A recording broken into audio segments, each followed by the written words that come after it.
Here are 3 affordable alternatives for existing Malaysia My Second Home pass holders who would like to remain in the country. If you have been considering the Malaysia My Second Home program until the government announced the new requirements, you may be interested in one of the following alternatives as well. Well, each of the discussed alternatives solves a very unique problem. It is important that you make the right decision for yourself. The first alternative that I would like to discuss with you today is the Malaysia Tech Entrepreneur Program. This is ideal for existing Malaysia My Second Home pass holders who would like to remain in the country and start a business at the same time. One of the main requirements for anyone looking to start a company is that to acknowledge that it must be a tech company.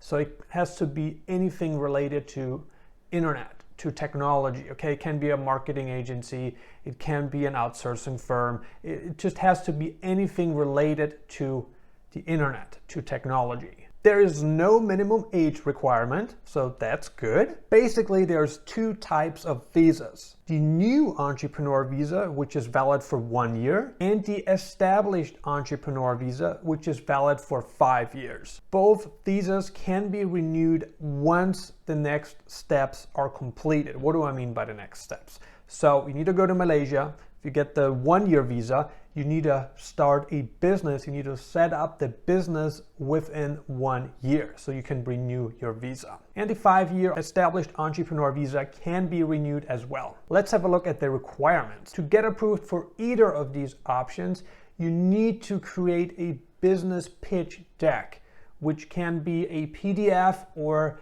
in form of videos. I think actually a PDF is a must, but if you also want to create a video pitch deck, then that would be a bonus. So you want to explain the business model, how you anticipate to reach the market, what kind of products and services you are looking to sell with the Malaysian company. You also want to tell them a little bit about the competition and how you intend to capture the market. What will you use in terms of marketing strategies? Who will you work with? How many people will you hire? What do you expect in terms of sales and volume? All of this must be included in the business pitch deck presentation. There's also a financial requirement, which is nowhere near as high as what you need to provide now for the Malaysia My Second Home program.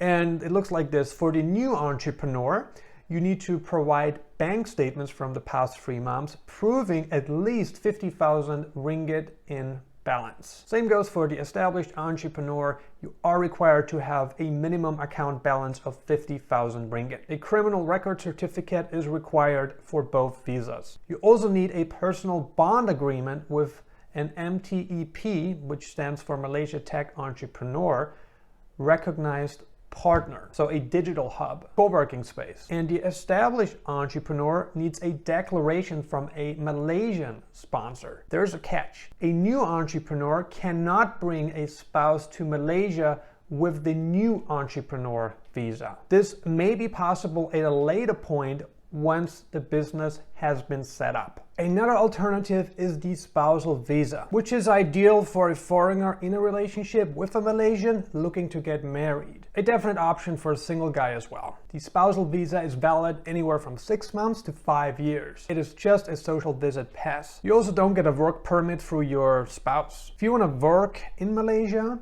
you need to obtain a work permit yourself. Would it be through a job or your own business? So obviously you need to be able to prove your marital status. You need to submit your marriage certificate, sponsor statement form, birth certificate, and employment confirmation letter. While this visa is not an option for a foreigner married to a foreigner, and it's also not an option for a foreigner who is in a relationship with another foreigner. This really only is an option for a foreigner who is in a relationship with a Malaysian, and possibly the singles. You could also remain in the country by obtaining a student visa. I get it, if you're in your 50s or 60s and you're now thinking, well, should I go back to school in order to stay in the country? Well, I don't think that this is a great option for an entrepreneur or someone who is already retired, not looking to go back to university just to get a visa. Some people may be interested in obtaining further education application and even obtaining a degree. And so going back to school may not be as bad as it sounds. In order to qualify for a student visa, you're going to need a letter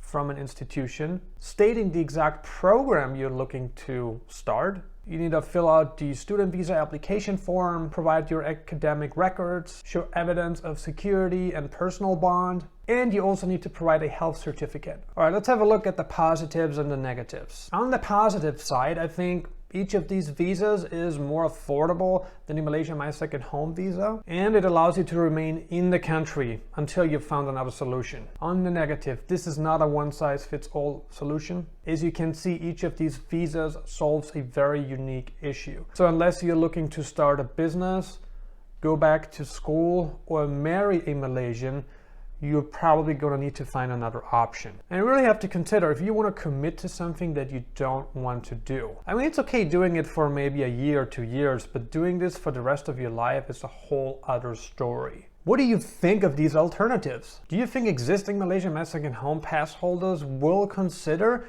if they can stay in the country? Or will some consider moving out of Malaysia if they don't find any other option? I mean, what other options are there? Leave a comment below and let us know. If you haven't watched my video on the new requirements, then click on the link that appears on top of the screen to watch this video now. I really appreciate you taking the time to watch my video today. Subscribe now and turn on alerts to be notified when I upload the next video on the Malaysia My Second Home situation and any other topics that you may be interested in. Thank you for watching.